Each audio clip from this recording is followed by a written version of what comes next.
નમસ્કાર, આપ જોઈ રહ્યા છો સ્પાર્ક ટુડે ન્યૂઝ। ભરૂચ જિલ્લા ભાજપના કાર્યાલયમાં આગથી દોડધામ મચી હતી। કસક સર્કલ નજીક આવેલ મુખ્ય કાર્યાલયમાં આગ લાગી હતી, ત્યારે ફાયર ફાઇટરોએ આગ ઉપર કાબુ મેળવ્યો હતો। હાલ પ્રાથમિક માહિતી પ્રમાણે શોર્ટ સર્કિટના કારણે આગ લાગી હોવાનું અનુમાન લગાવવામાં આવી રહ્યું છે।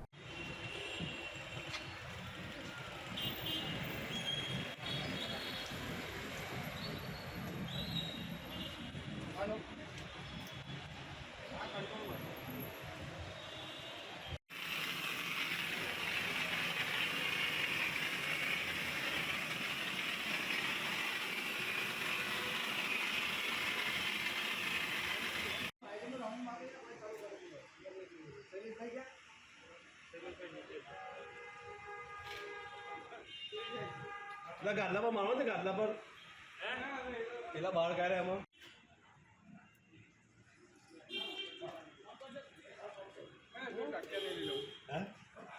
કાઢી લે ના ગાદલા